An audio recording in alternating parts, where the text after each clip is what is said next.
Setting metrics is the method used to have a comprehensive view of how resilience is identified in important business areas. Thanks to it, it is possible to access the supporting resources identified along the process of mapping. Defining metrics is key to a successful operational resilience program and business as usual governance. Through the mapping phase, firms should identify the key processes and resources that underpin an important business service, and from there identify metrics in the 5 pillars, which are data, facility, people, third-party, technology that compose each service.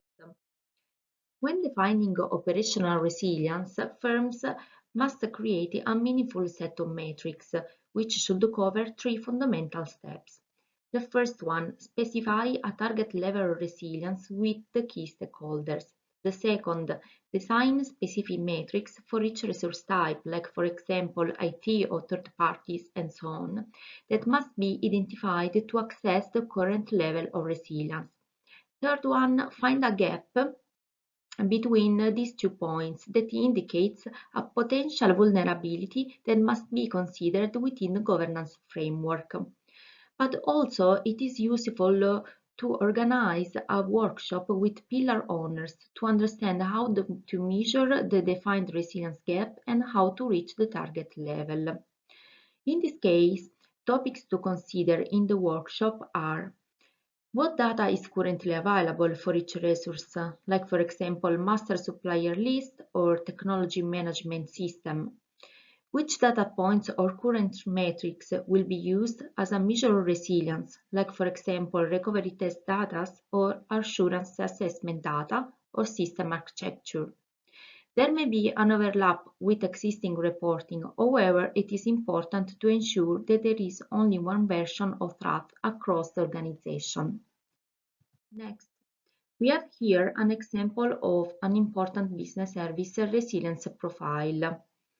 For what concerns the current quarter breakdown, it is a snapshot of the RAG status across the metrics, and this requires a weighting exercise to determine, for example, what 2 rates in the supplier pillar actually means for the important business services and what actions that should drive. But also for the pillar trending RAG, we know that it is an aggregation of the pillar metrics that underpin the important business services. There are 5 steps processes to achieve meaningful management information. The first is to review resource dependencies for each important business service. Second, focus the metrics on resources that have a material impact on the important business service performance. The third, assign a weighting to each of those resources. The fourth, aggregate those individual ratings into an overall important business service RAG status. And the fifth, complete a further exercise to weight the pillar RAGs.